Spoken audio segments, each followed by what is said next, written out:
오늘 이 새벽에 봉독한 말씀을 보시면 사도 바울이 에베소 교회, 하나님께서 초대교회 역사하실 때 크게 두 센터를 사용하셨어요. 안디옥 교회와 에베소 교회예요. 이 두 교회는 하나님의 사람들을 엄청나게 파송하는 능력의 말씀의 장소였거든요. 그래서 특별히 하나님께서 에베소 교회를 통해서 우리에게 역사하시는 것이 굉장히 커요. 이 시간에 말씀을 통해서 우리 하나님 말씀이 흥황하는 우리 가정들 되게 하시고 직장 되게 하시고 우리 교회 되기를 간절히 소원합니다. 에베소는 당시 인구가요 25만 명이었어요. 굉장히 많죠. 에게요. 우리 봉담도 벌써 25만 명이 아니라 10만 명인데 읍인데 10만 명이잖아요. 에베소 당시에 25만 명이 다 하는 것은 어마어마하게 큰 그런 인구예요. 특별히 세계 7대 불가사의 중에 하나라고 하는 아데미스 신전이 템플이 거기에 있고 또 대도시면서 항구 도시였습니다. 그러니까 미신과 주술과 우상숭배가 굉장히 횡행하는, 하나님의 복음이 들어가기 참 쉽지 아니하는, 그러나 하나님의 복음이 가장 필요한, 그리스도의 십자가 은혜 부활 생명이 가장 필요한 곳이 바로 에베소라고 하는 곳이었어요. 그런데 사도 바울이 이 에베소 교회를 개척하기 전까지, 그 전까지는요 굉장히 세상적으로 얘기하면 승승장구, 성공적인 사역을 잘했어요. 그런데 연속적인 실패를 거듭했어요. 사도 바울도 실패할 때가 있구나. 그 실패감이요 어마어마했습니다. 육체적인 피로가 굉장히 컸어요. 유대인들의 지속적이고 악의적인 위협, 방해, 죽음의 위협이 끊을 날이 없었습니다. 그런데 하나님께서 그러한 바울에게 굉장히 좋은 선물을 주셨어요. 그게 뭐냐? 동역자예요. 동역자. 자, 우리 옆에 있는 분들 함께 인사할까요? 당신은 나의 동역자입니다. 당신은 나의 동역자입니다. 당신은 기도의 동역자입니다. 자, 여러분 이따 함께 말씀 나누고 기도할 때 여러분 같이 기도하실 때 옆 사람의 기도만 듣지 마시고 내 기도를 열심히 서로 외치면서 하나님 앞에 기도의 동역했으면 참 좋겠어요. 그 동역자가 누구였냐면 브리스길라와 아굴라였어요. 브리스길라와 아굴라. 뜻밖의 또 하나님께서 주신 열매가 디도 유스도였어요.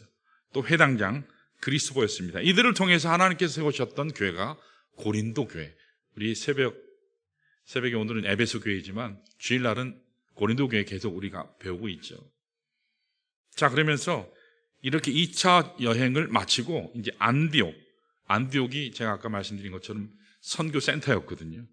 이 안디옥으로 돌아가면서 에베소에 잠깐 들렸어요. 교회는 세우지 못했지만, 그러나 거기에 머물러 있었던 하나님의 사람들, 그들이 더 오래 있길 청했지만 만일에 기회가 되면 다시 오겠다고 그러면서 안디옥으로 돌아가서 이게 사도행전 18장 이하에 나오거든요.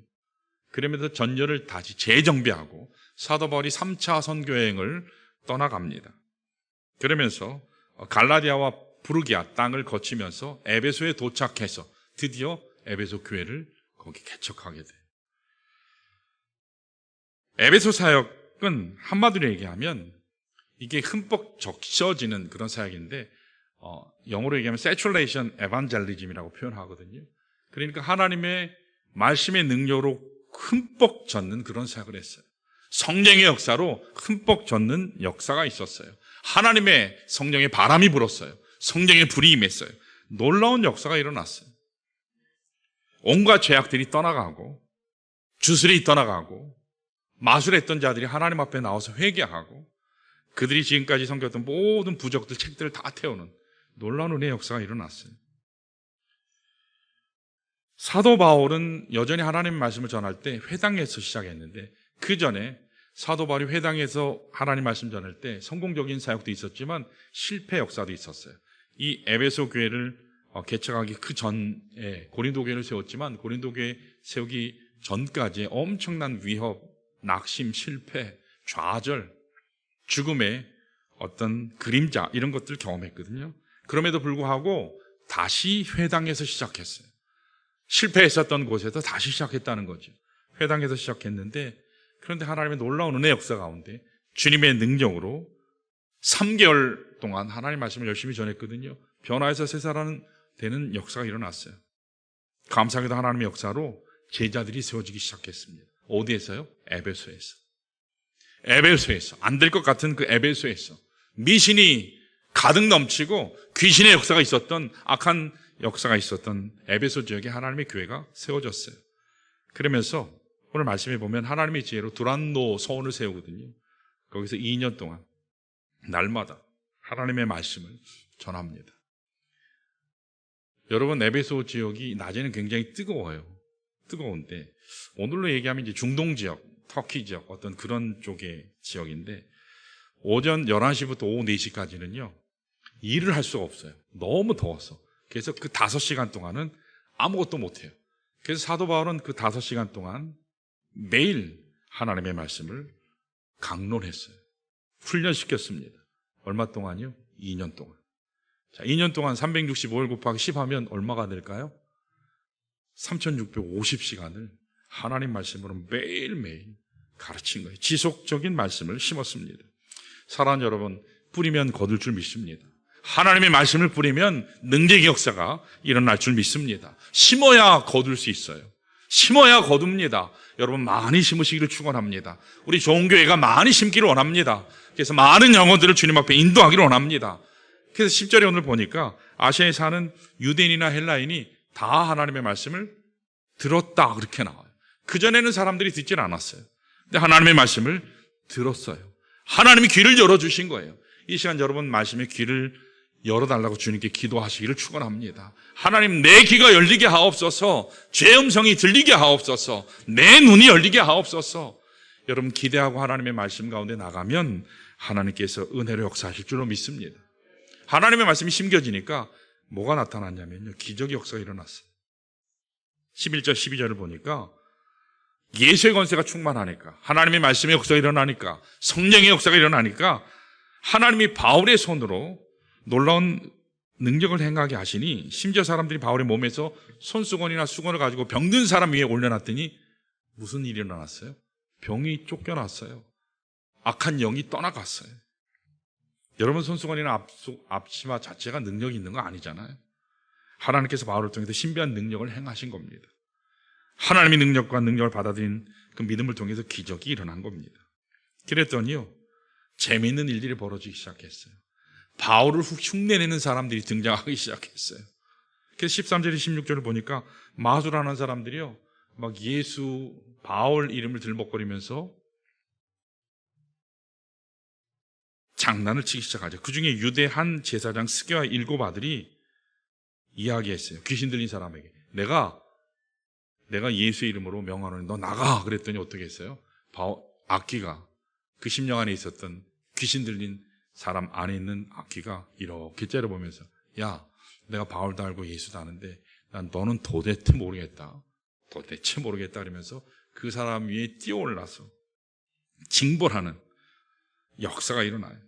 자, 이 사건이요, 에베소 전 지역에 퍼지기 시작합니다. 때가 참에 하나님의 역사가, 말씀의 역사가 이 야구까지 차니까 하나님께서 성령으로 바람을 일으키셔서 성령의 불이 온 에베소에 퍼지기 시작했어요. 회개의 역사가 일어났어요. 자복의 역사가 일어났어요. 하나님 앞에 무릎 꿇는 역사가 일어났어요. 과거 자신들의 죄악을 청산하는 놀라운 일들이 일어났습니다. 나는 그리스도인입니다 하는 선포의 역사가 일어났습니다. 저는 말씀을 통해서 죄의 말씀이 나의 삶에 흥황하려면 어떻게 될까? 성령의 샘물결이 일어나야 우리 가정이 살 줄 믿습니다. 성령의 역사가 일어나야 내가 살 줄 믿습니다. 여러분, 중요한 건 내가 살아야 돼요. 내가 살아야 내 이웃에게 복음 전할 수 있고요. 내가 살아야 내 가정이 일어날 수 있어요. 내가 살아야 남편이 살고요. 내가 살아야 내 아내가 살아요. 내가 살아야 내 자녀들이 살고, 내가 살아야 하나님의 교회가 살 줄 믿습니다. 죄의 말씀이 흥왕하는 그런 은혜의 역사가 이 새벽에 일어나기를 축원합니다. 자, 새 붕을 일으키려면 어떻게 되냐? 첫 번째로 이 2가지를 보겠습니다. 첫 번째, 따라할까요? 말씀을 듣는 자가 돼야 한다. 우리 8절에서 10절까지 우리가 아까 봤죠. 사도 바울이 석 달 동안 담대 하나님 말씀에 관해서 강론했어요. 어떤 사람들은 마음이 굳어서 순종하지 않았거든요. 그런데 그 중에서 하나님 말씀을 받아들이는 제자들을 따로 떼서 두란노 서원을 만들어서 거기서 하나님의 말씀을 열심히 전했어요. 사랑하는 여러분, 능력의 시작은 하나님 말씀으로 되는 줄로 믿습니다. 능력의 시작은 하나님의 말씀으로 돼요. 태초에 하나님께서 말씀하셨어요. 빛이 있으라, 암흑에 있으라, 땅이 있으라, 물이 있으라. 하나님께서 말씀하셨을 때 역사가 일어났습니다. 하나님이 말씀하시면 역사가 오늘도 일어날 줄 믿습니다. 그래서 그 말씀이신 하나님께서 육신으로 오신 것이 바로 예수 그리스도예요. 여러분, 오직 하나님의 말씀만이 살아있습니다. 하나님의 말씀만이 능력이 있습니다. 하나님의 말씀만이 우리를 치유할 수 있습니다. 혼과 영과 및 관절과 골수를 쪼개고도 남는 것이 우리의 악한 시도들, 의도들, 우리의 마음과 생각과 뜻을 감찰하시는 하나님의 은혜의 역사가 바로 말씀에 있어요. 여러분, 무엇보다도 주의 말씀이 흥황하려면 우리 따라할까요? 들어야 한다. 여러분, 믿음이 생겨야 하나님의 은혜 역사를 볼 수 있거든요. 믿음은 어떻게 생기죠? 들음에서 나요. 들음에서. 믿음은 들음에서 나요. 내가 듣지 않으면 하나님의 역사는 일어나지 않습니다. 들을 때 하나님의 말씀의 역사가 일어나요. 들음은 그리스도의 말씀으로 말미암느니라 라고 로마서 10장 17절에 말씀했죠. 여러분, 듣고 나서는 어떻게 될까요? 믿어야 돼요. 요새 청년들 신앙의 첫걸음, 우리 지금 어제 3번째 시간 같이 나눴는데, 신앙의 첫걸음은 단 하나예요. 구원에 대한 거예요. 내가 그리스도를 아느냐, 내가 그리스도를 내가 개인적으로 만났느냐. 청년부 신앙의 첫걸음 다 온 형제 자매들이 5명인데, 자, 다 그 중에 목사님 아들도 있고, 그 중에 권사님 아들도 있고, 딸도 있고, 또 안수집사님 아들, 딸도 있어요. 그런데 제가 항상 느끼는 것은 저희 아이들도 마찬가지예요. 분명히 구원받았다고 생각했는데, 다 안다고 생각했는데, 물어보면 힘이에요. 몰라요. 다 믿는다고 생각했는데 확인해보면 힘이에요. 분명히 구원 못 받은 건 아닌데 확신이 없어요. 확신이 없어요. 그래서 요한복음 5장 24절 말씀을 나눴어요. 여러분, 요한복음 14장 6절은 아시죠? 갑자기 얘기하면 뭐지? 이러시죠? 14장 6절.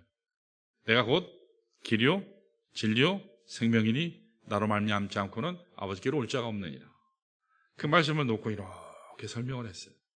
그러면서 요한복음 5장 24절을 같이 나눴는데, 우리 한번 펴볼까요? 제가 그 영상팀에는 안 줘서. 자, 요한복음 5장 24절 한번 펴보세요. 요한복음 5장 24절에 보면 하나님께서 믿을 때 주시는 3가지 축복이 있다고 그랬어요. 여러분, 믿는다는 게 뭘까? 믿는다는 게 뭘까요? 우리가 하나님 말씀을 많이 듣거든요. 듣는데 듣고 끝나는 것이 아니라 믿을 때 역사가 일어나요. 믿을 때 구원의 역사가 일어나요. 믿을 때 치유의 역사가 일어납니다. 믿을 때 하나님께서 다시 사는 역사를 일으켜주세요. 믿는 게 뭔가? 자, 우리 요한복음 5장 24절 같이 한번 읽어볼까요? 같이 시작. 내가 진실로 너희에게 이르노니 내 말을 듣고 또 나 보내신 이를 믿는 자는 영생을 얻었고 심판에 이르지 아니하나니 사망에서 생명으로 옮겼느니라. 자, 여러분, 믿는다라는 게 뭘까요? 믿는다라고 하는 것은요, 그냥 받아들이는 거예요. 왜요? 하나님이 말씀하셨기 때문에. 하나님이 말씀하시는 것이 다 이해되지 않아도 하나님이 말씀하셨기 때문에 믿는 거예요. 수용하는 거예요. accept 하는 거거든요. 여러분, 그 신앙의 최고의 단계 가면 그냥 수용하는 거예요. 수용하는 거예요. 여러분, 부부관계에서도 가장 성숙한 단계에 가면 서로 수용하는 거거든요. 왜요? 서로 신뢰하기 때문에. 하나님이 말씀하셨기 때문에 내가 이해되지 않아도, 내가 아직 경험하지 않았지만 하나님이 말씀하셨으니까 제가 듣겠습니다. 제가 듣겠습니다. 그래서 우리 신앙의 시작은 들음으로, 그리고 믿음으로 시작하는 거예요. 믿으면 하나님께서 우리에게 주시는 놀라운 역사가 있어요. 놀라운 역사가 뭐죠? 3가지예요. 첫 번째가 영원한 생명을 주시는 거예요. 영생을 주시는 거예요. 건강 수준이 아니에요. 물질 수준이 아니에요. 여러분 듣고 믿으면 하나님께서 영원한 생명으로 충만케 하시는 줄 믿습니다. 영원한 생명을 이미 얻었고 라고 얘기하셨어요. 그리고 또 한 가지 하나님 주신 축복이 있거든요. 뭐라고 그랬는지 아세요? 심판에 이르지 아니한다. 너는 더 이상 저주 가운데 있지 않다. 두려움 가운데 떨 필요 없다. 죽음의 권세가 너를 더 이상 억압하지 못한다. 영원한 불못은 너에게 더 이상 없어. 영원한 죽음이 없다. 그 뜻이에요. 여러분 죽음을 이기신 이 하나님의 놀라운 은혜 역사는 내가 믿을 때 시작돼요. 뭘 믿어요?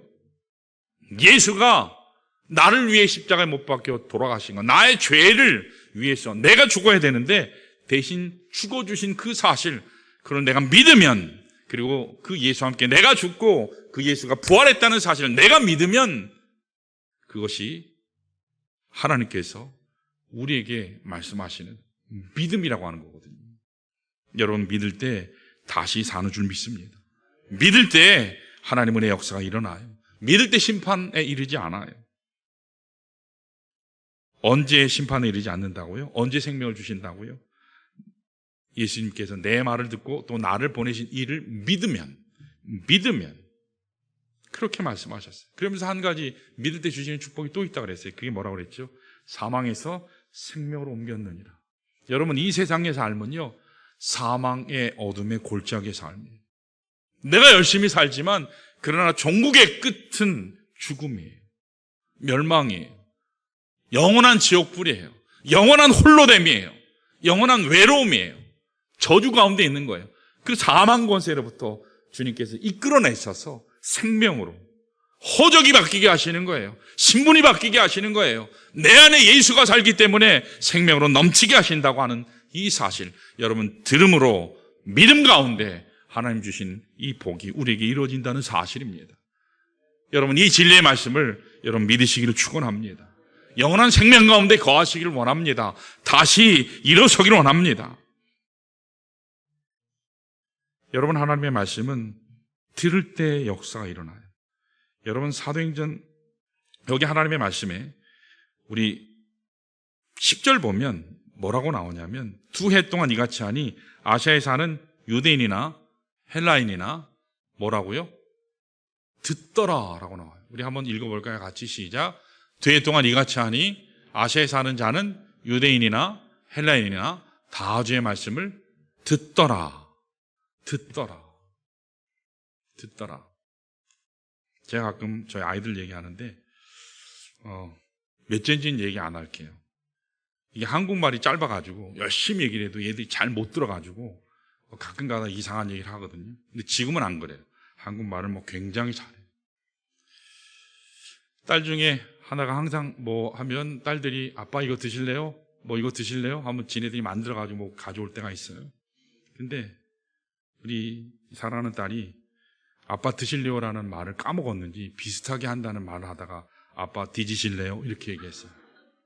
그래서 제가 뭔 소리 하는 뭐라고? 아빠 뒤지실래요? 뒤지실래는 건 뭐죠? 죽을래 이 말이잖아요.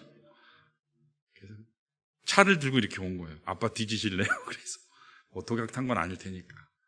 그래서 평소에 말을 잘 들었던 다른 애들이 야 그게 아니고 아빠 드실래요? 그렇게 얘기해야 되는 거예요. 여러분 하나님 말씀을 잘못 들으면 이런 일이 일어날 수 있어요. 내 의도와는 상관없이 여러분 하나님 말씀 잘 들으시기를 축원합니다. 하나님 말씀 들으면 부흥의 새불결이 일어나요. 말씀으로 일어나는 거예요. 여러분 기도의 능력도 말씀이 타는 체험 가운데 그 말씀 붙잡고 일어날 때 하나님의 은혜 역사가 일어날 줄 믿습니다. 여러분 사도행전 2장 42절에 보면 놀라운 말씀이 나와요. 우리 한번 볼까요? 같이요. 시작. 그들이 사도의 가르침을 받아 서로 교제하고 떡을 떼며 오로지 기도하기를 힘쓰니라. 자, 저기 보면 사도의 가르침, 기도의 능력이 나오고 기도에 온전히 자신을 헌신하는 그런 과정이 무엇으로부터 시작돼요? 하나님의 말씀으로부터 시작된 거예요. 사도들이 하나님께로 들은 말씀을, 예수께로부터 들은 말씀을, 그 말씀을 가르칠 때, 가르치니까 은혜 역사가 일어났어요. 교제 역사가 일어났어요. 저기 떡을 뗐다라는 게 성만찬을 얘기하는 거예요. 주의 만찬이. 그리스도의 임재, 하나님의 임재를 사모함으로 그들이 그 보혈의 능력 가운데, 그 찢기심 가운데 감격으로 예배하니까 하나님께서 역사가 일어났어요. 기도하는데 능력의 역사가 일어났다는 거죠. 여러분, 특별히 기도해 줄 것은 강단에서 폭포화사 같은 은혜의 역사가, 능력의 말씀이 하나님 선포될 수 있도록 도와주시옵소서. 목사님 위해서 하나님, 내가 기도하겠습니다. 말씀의 능력이 저 강단으로부터 흘러나오게 하옵소서. 여러분, 그래야 여러분들이 은혜 받아요. 그래야 여러분들이 잘 될 줄 믿습니다. 그래야 가정이 일어섭니다. 직장이 잘 돼요. 내 자녀가 잘 되는 거예요. 강단에 능력이 임하게 하옵소서. 여러분, 말씀의 능력으로 돕는 종이 되게 해달라고 여러분 기도하시기를 축원합니다. 자, 또 한 가지는 뭐냐면, 따라하겠습니다. 회개하는 자가 되어야 한다. 여러분, 흥왕하려면, 말씀에 흥왕하려면 회개하는 자가 되어야 돼요. 회개라고 하는 것이요, 내가 반성하고 잘못했습니다 그 얘기하는 게 아니라 내 안에 있는 죄악, 죄 찌꺼기를 다 토해낸다는 사실이에요. 왜요? 여기 있는 것을 비워야 하나님이 주시는 새 축복이 임하기 때문이에요. 여러분, 하나님이 주신 새 축복이 이 시간에 임하시기를 축원합니다. 다 비워내시기를 축원합니다. 내 미움이 떠나가게 하시고, 내 불안이 떠나가게 하시고, 두려움이 떠나가게 하시고, 하나님 온전히 그 능력이 임하셔서 오늘 이 시간 성령께서 나를 붙잡아 주셔서 하늘을 여시는 그 하나님의 능력이 내 머리부터 발끝까지 임함으로 치유되게 하시고, 낫게 되게 하시고, 모든 어둠의 영이 떠나가게 하옵소서. 그게 회개하는 거예요. 여러분, 회개 영이 임하면 하나님께서 놀라운 은혜의 역사를 주세요.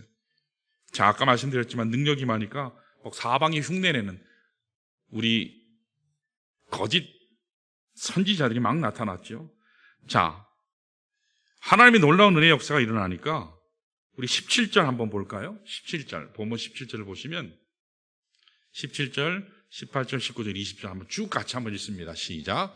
에베소에 사는 유대인과 헬라인들이 다 이 일을 알고 두려워하며 주 예수의 이름을 높이고, 자, 보시면 알고 한 것이 뭐죠? 은혜 역사, 하나님의 은혜 역사들이, 치유의 역사가 일어나고 또 거짓 선지자들이 들통나는 역사들이 일어난 것을 알고, 그러고 나서 일어났던 것이 뭐죠? 제일 처음 일어난 게 두려워했다 그랬어요. 하나님을 두려워하기 시작했어요. 여러분, 하나님을 두려워하는 인생이 가장 복받는 인생인 줄 믿습니다. 하나님을 존귀히 여기는 거예요. 여러분, 하나님을 존귀히 여기면, 하나님을 경외하면 하나님이 우리를 존귀히 여기실 줄 믿습니다. 하나님이 가장 축복하실 줄 믿습니다. 제가 좋은 교회 왔을 때 하나님께서 우리 교회에 뭔가 다 있어서 보내신 거 아니잖아요. 제가 어제도 청년들 같이 말씀 나눌 때 나는 확신이 있다. 내가 없어도 하나님의 교회가, 우리 교회가 무엇을 위해, 담임 목사를 위해서 해줄 수 없는 상황이었지만, 미국에 있을 때 저희가 사실은 크레딧을 열심히 사서 100% 대출을 했지만, 그러나 집이 있었어요. 제가 그 집 딱 3달 살고 2달 살고 왔거든요. 집 딱 샀는데 2달, 새 집 2달 살고 왔어요. 아이들마다 방이 다 있고, 거실 크고, 뒷마당 뭐 엄청 넓고, 축구해도 되는 정도거든요. 그런데 올 때 아내가 그랬어요. 여보, 우리 이거 포기하고 오자고. 17년 만에 집을 샀거든요.